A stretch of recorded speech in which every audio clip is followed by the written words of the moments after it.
Komunikasi dengan pelanggan dan kolega dari berbagai latar belakang. Tingkatan komunikasi. 1. Komunikasi intrapribadi.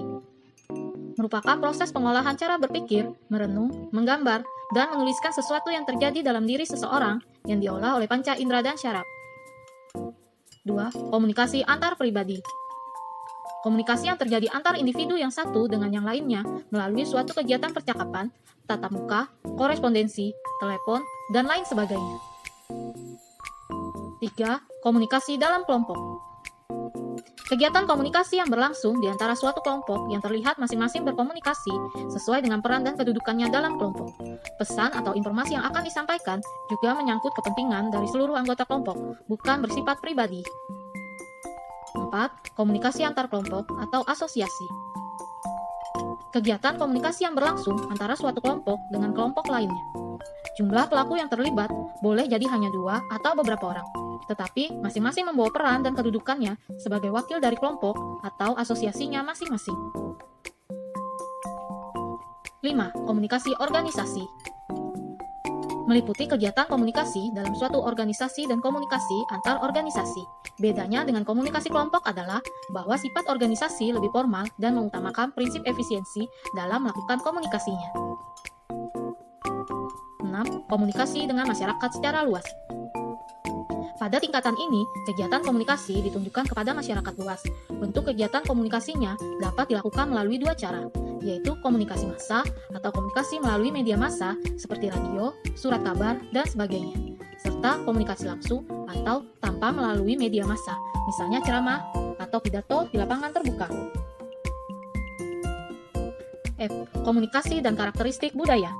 Komunikasi antar budaya sangatlah penting, mengingat negara Indonesia merupakan negara majemuk yang kaya akan kekayaan budaya dan tradisi yang beragam, seperti suku bangsa, budaya, agama, dan kepercayaannya. Heterogennya, bangsa Indonesia membuat negara Indonesia di dunia luar sebagai negara yang paling kaya akan budaya. Kata budaya berasal dari bahasa Sanskerta, budahaya, yang merupakan bentuk jamak dari kata budi, yang berarti budi atau akal. Kebudayaan itu sendiri diartikan sebagai hal-hal yang berkaitan dengan budi atau akal. Beberapa pendapat tentang definisi komunikasi antar budaya sebagai berikut. 1. Komunikasi antar budaya adalah komunikasi antara orang-orang yang berbeda kebudayaan, misalnya antar suku bangsa, antar etnik, ras, dan kelas sosial. 2. Komunikasi antar budaya adalah komunikasi yang terjadi antara pengirim pesan dan penerima pesan yang latar belakang kebudayaannya berbeda. 3. Komunikasi antar budaya adalah komunikasi yang melibatkan peserta komunikasi yang mewakili pribadi, antar pribadi, atau kelompok yang ditekankan pada perbedaan latar belakang kebudayaan yang mempengaruhi perilaku komunikasi para peserta. Ciri utama dari suatu komunikasi antar budaya yaitu adanya komunikator dan komunikan yang berasal dari budaya berbeda. Jadi, komunikasi antar budaya dapat disimpulkan sebagai komunikasi yang komunikatornya juga anggota dari suatu budaya lainnya. Edward T. Hall mengatakan bahwa komunikasi adalah budaya dan budaya adalah komunikasi. Beberapa alasan perlu adanya komunikasi antar budaya, antara lain 1. Etika, 2. Ekonomi, 3. Demografis, 4. Menghadapi era globalisasi, 5. Membuka diri, memperluas pergaulan, 6. Meningkatkan kesadaran diri, 7. Mendorong perdamaian dan meredam konflik, 8. Menghadapi teknologi komunikasi. Komunikasi antar budaya dilakukan melalui cara berikut. 1. Dengan negosiasi untuk melibatkan manusia di dalam pertemuan antar budaya yang membahas satu tema atau penyampaian tema melalui simbol yang sedang dipertentangkan. Simbol tidak sendirinya mempunyai makna, tetapi dia dapat berarti ke dalam konteks dan makna-makna itu dinegosiasikan atau diperjuangkan. 2. Melalui pertukaran sistem simbol yang tergantung dari persetujuan antar subjek yang terlibat dalam komunikasi. Sebuah keputusan dibuat untuk berpartisipasi dalam proses pemberian makna yang sama. 3. Sebagai pembimbing perilaku budaya yang tidak terprogram, namun bermanfaat karena mempunyai pengaruh terhadap perilaku kita. G. Unsur-unsur kebudayaan. Dalam proses komunikasi antar budaya, unsur-unsur yang sangat menentukan ini bekerja dan berfungsi secara terpadu. bersama-sama seperti komponen dari suatu sistem stereo karena masing-masing saling membutuhkan dan berkaitan. Tetapi dalam penelaahannya, unsur-unsur tersebut dipisah-pisahkan supaya dapat diidentifikasi dan ditinjau satu persatu. Unsur-unsur budaya tersebut adalah sistem keyakinan, nilai sikap, pandangan hidup tentang dunia, organisasi sosial.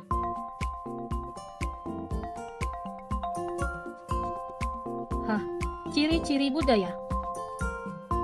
Ciri khas kebudayaan yang biasanya dimiliki oleh sekelompok manusia, suku, dan sebagainya yang menempati suatu daerah geografis secara turun-temurun biasanya tampak pada 1. Ciri khas atau bentuk fisik.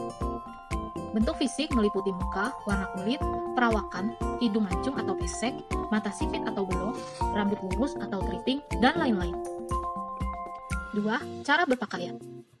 Cara berpakaian meliputi pilihan bahan kain, modelnya, dan cara pakaiannya. Misalnya, setiap negara, wilayah, dan daerah memiliki ciri dan cara pakaian sesuai dengan budaya atau istiadat setempat. Namun demikian, terdapat juga cara-cara berpakaian yang berlaku secara umum atau nasional atau internasional. 3. Cara makan. Ada yang memiliki kebiasaan makan dengan duduk di lantai lebih nikmat. Ada yang menikmati makan harus duduk di atas. Ada yang menikmati makanan lebih nikmat jika dengan tangan tanpa media apapun. Namun, ada pula yang lebih nyaman jika menggunakan alat bantu sendok dirasa lebih higienis. 4. Perumahan.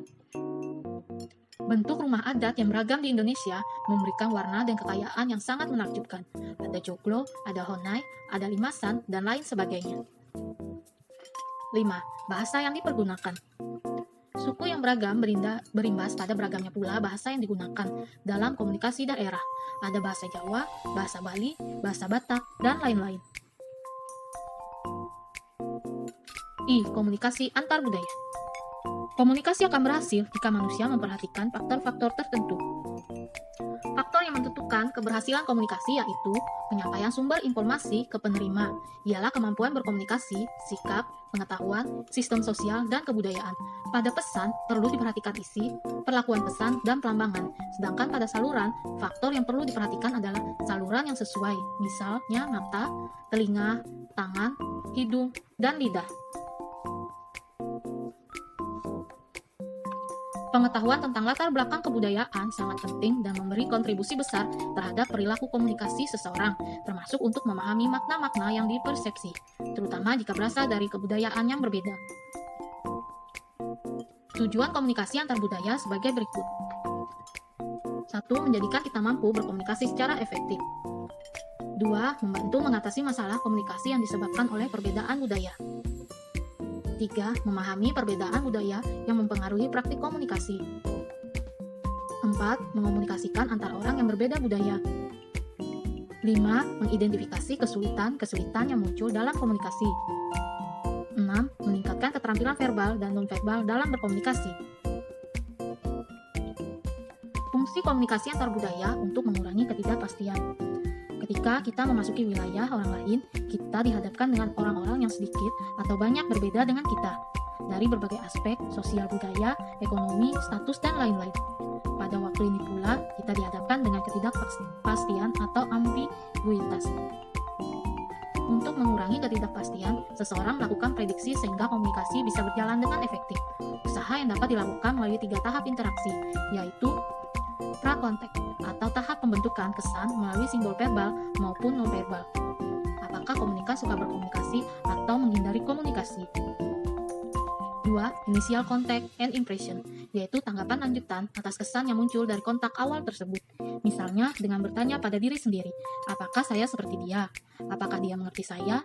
Apakah saya rugi waktu kalau berkomunikasi dengan dia? Dan lain sebagainya. 3. Closure, mulai membuka diri dari yang semula tertutup melalui atribusi dan pengembangan kepribadian implisit. Pembukaan diri memiliki 2 sisi, yaitu bersikap terbuka kepada yang lain dan bersikap tertutup bagi yang lain lagi. Kedua proses tersebut dapat berjalan secara serentak antara kedua belah pihak, sehingga membuat relasi yang terbuka antara kita dengan orang lain. J. Cara berkomunikasi dengan pelanggan atau kolega yang berbeda latar belakang. 1. Ramah. Keramah tamahan merupakan sebuah perilaku yang mencerminkan keakraban, kesopanan, dan kelemah lembutan seseorang.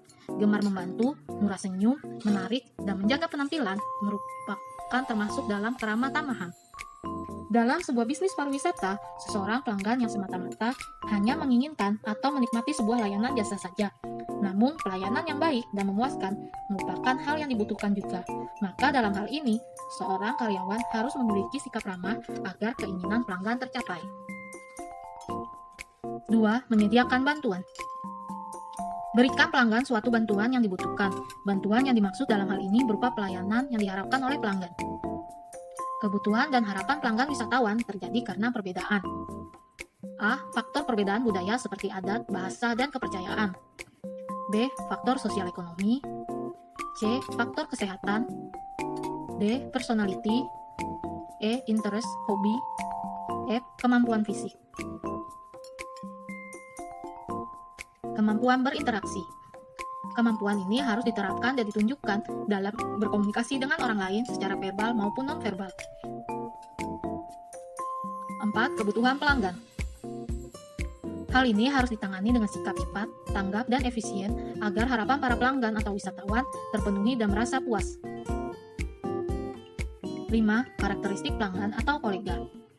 Apabila seseorang karyawan akan melayani atau menangani pelanggan dan kolega, hendaknya mengerti terlebih dahulu karakteristik yang bervariasi dari pelanggan atau kolega, seperti antusias, egosentris, pesimis, lamban.